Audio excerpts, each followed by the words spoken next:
എന്റെ പ്രിയപ്പെട്ട പെങ്ങള് ഈ ശപിക്കപ്പെട്ട വേഷവിധാനത്തിൽ നിന്ന് മാറി അള്ളാനെ അനുസരിച്ച് ജീവിച്ച നാളെ 6 അടി മണ്ണിന്റെ ഉള്ളിലേക്ക് സ്വർഗത്തിന്റെ വിരിപ്പ് വിരിച്ചു തരികയാ. തെറ്റൊന്നുമില്ല, മെത്തയ്ക്ക് പകരം മണ്ണതിൽ വിരിച്ചിട്ടതാ. സുബ്ഹാന റബ്ബി, ഇരുളിനാൽ പെയിന്റിട്ടതാ. നാളെ സ്വർഗത്തിന്റെ മെത്ത നിനക്ക് മണ്ണടിയിൽ വിരിക്കണോ? എപ്പോഴും പടച്ചറപ്പിന് ദിക്ർ ചെയ്യ്, അള്ളാഹുവിനെ ഭയന്ന് ജീവിക്ക്, പടച്ചറപ്പിനെ പേടിച്ച് ജീവിക്ക്. അള്ളാഹുവേ നീ മതി എന്ന് കരട്.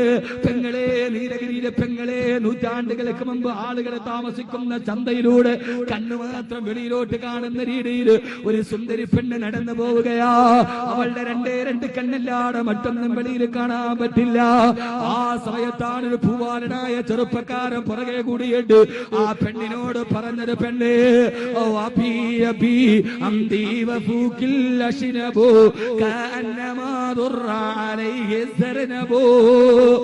പെണ്ണേ, കുങ്കുമപ്പൂ വിതറിയത് പോലെയുള്ള നിന്റെ പവിടാതരങ്ങളുടെ ചെഞ്ചായം കാണുമ്പോ നിന്റെ കിടപ്പറ പങ്കിടാൻ എനിക്ക് കൊതിയായി പെണ്ണ്.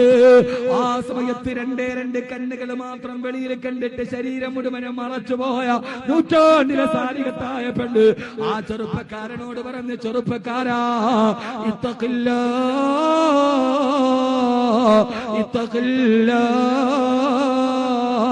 അള്ളാനെ സൂക്ഷിച്ച് ജീവിക്കണേ, പടച്ചറപ്പിനെ പേടിച്ച് ജീവിക്കണേ. ചെറുപ്പക്കാരായ എന്റെ കണ്ണല്ലാതെ മറ്റൊന്നും വെളിയിൽ കാണാതിരുന്നിട്ടും എന്റെ ശരീരം മുഴുവനും പർദ്ദ കൊണ്ട് ഞാൻ മറച്ചിട്ടും എന്താ നിനക്ക് എന്നോട് ചിന്ത തോന്നുന്നതെന്ന് ചോദിച്ചപ്പോ ആ പെണ്ണ് ചെറുപ്പക്കാരൻ പറഞ്ഞു, പത്രപ്പെണ്ട്, നിന്റെ രണ്ട് കണ്ണ് കാണുമ്പോഴറിയാ നിന്റെ ശരീരത്തിന് എത്ര സൗന്ദര്യമുണ്ടെന്ന്. മാൻപേടയുടെ നയനദ്വയങ്ങളുടെ മസ്മരികളെ വെല്ലുന്ന നിന്റെ കണ്ണ് കണ്ടാലറിയാൻ എന്റെ ശരീരത്തിന് എത്ര മാദകത്വമുണ്ടെന്ന്. ആ പെണ്ണ് ചിന്തിച്ചു പോയി, പടച്ചറപ്പേ, എന്റെ 2 കണ്ണ് കണ്ടപ്പോ ഇവൻ എന്നോട് ഹറാമിന്റെ ചിന്ത തോന്നിയല്ലോ. സാരിഹത്തായ പെണ്ണ് പറഞ്ഞ, ചെറുപ്പക്കാരാ, നീ എന്റെ വീട്ടിലേക്ക് വാ, നിനക്ക് ഞാൻ നിന്റെ ആഗ്രഹം പൂർത്തീകരിച്ചു തരാമെന്ന് പറഞ്ഞത്. ഇതേവരെ സ്വപ്നത്തിൽ കണ്ട സ്വപ്ന സാക്ഷാത്കാരത്തിന്റെ ചിന്തയോട് ആ പെണ്ണിന്റെ പുറകെ നടന്ന ചെറുപ്പക്കാരന് അവസാനം ഒരു വള്ളിക്കുടിലിന്റെ മുമ്പിലെത്തി ചെറുപ്പക്കാരനോട് പറഞ്ഞ്, ഇവിടെ ഇരിക്ക്, ഞാൻ പോയി വസ്ത്രം മാറിയിട്ട് വരാമെന്ന്. വരാൻ പോകുന്ന സ്വപ്ന സാക്ഷാത്കാരത്തിന്റെ സമ്മോഹന മുഹൂർത്തങ്ങൾ മനസ്സിൽ താരോടി ആ ചെറുപ്പക്കാരൻ കാത്തിരിക്കുമ്പോ കുറെ കഴിയുമ്പോൾ തരിവളയുടെ കിലുക്കം കേൾക്കുകയാ. എന്റെ പ്രിയപ്പെട്ട പെങ്ങള്, ആ സമയത്ത് നോക്കുമ്പോ തരിവളയിട്ട കൈകൾ നീണ്ടു വരുന്നുണ്ട്. ആ തളയിട്ട കൈകളിൽ ഒരു പാത്രമുണ്ട്. ആ പാത്രത്തിൽ നിറയെ രക്തക്കട്ടയാ. കുടിക്കാനുള്ള വെള്ളമാന്ന് കരുതി നോക്കുമ്പോ ആ പാത്രം മുഴുവനും രക്തം ഇങ്ങനെ തെറഞ്ഞു നിൽക്കുകയാ. രക്തത്തിന്റെ പാത്രത്തിന്റെ നടുവ് 2 കണ്ണുകൾ തുറിച്ചു നിൽക്കുന്നുണ്ട്. പേടിച്ച് പുറകോട്ട് മാറുമ്പോ ആ സമയത്ത് 2 കയ്യിൽ മൂർച്ചയുള്ള ഒരു പിച്ചാത്തിയുമായി ആ പിച്ചാത്തിയുടെ അഗ്രഭാഗത്തു കൂടി രക്തത്തുള്ളികൾ താഴെ കൊടുകി. നോക്കുമ്പോ നേരത്തെ മാൻപേടെ വെല്ലുന്ന കണ്ണിരുന്ന കാലത്ത് കണ്ണിരുന്ന സ്ഥലത്ത് 2 കുഴികളാ. ആ കുഴിയിലൂടെ രക്തം ഇങ്ങനെ തിടന്തല്ലി ഏത്തുകയാണ്.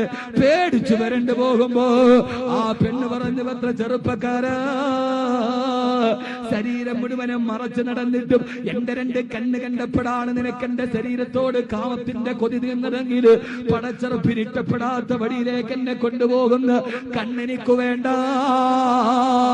എന്ന് പറഞ്ഞുകൊണ്ട് തന്റെ മുഖത്തിരുന്ന കണ്ണുകളെ കയ്യിലിരിക്കുന്ന പിച്ചാത്തി കൊണ്ട് പച്ചക്ക് കുത്തിയെടുത്തിട്ട് ആ കുത്തിയെടുത്ത കണ്ണെടുത്ത് ചെറുപ്പക്കാരന്റെ കയ്യിലേക്ക് വെച്ചു കൊടുത്തപ്പോ എന്റെ നീലഗിരിയിലെ പെങ്ങള്, നൂറ്റാണ്ടുകൾക്ക് മുമ്പ് നിന്നെ പോലൊരു പെണ്ണ് തന്റെ കയ്യിലിരിക്കുന്ന മൂർച്ചയുള്ള പിച്ചാത്തി കൊണ്ട് 2 കണ്ണുകള് ചൂഴ്ന്നെടുത്ത് കൊടുത്തതെന്തിനാ? നാളെ പടച്ചറപ്പിന്റെ ഖബറിലേക്ക് പോകേണ്ടതല്ലേ? അതുകൊണ്ട് സഹോദരിമാരെ, ഇത്തഖില്ലാ, വേണ്ട ചെറുപ്പക്കാരാ, വേണ്ട. പാതിരാവിന്റെ നിശബ്ദതയിൽ അന്യപ്രിയപ്പെട്ടവന്റെ ഭാര്യയുടെ ചൂരും അനുഭവിക്കുന്ന രാത്രികൾ നമുക്ക് വേണ്ട. ഖബറിൽ കിടക്കുമ്പോ ഊർളീങ്ങളായ പെണ്ണുങ്ങളുടെ സാമീപ്യത്തിലേക്ക് കിടക്കാൻ അല്ലാഹുവേ നീ തൗഫീഖ് നൽകണേ അല്ലാ.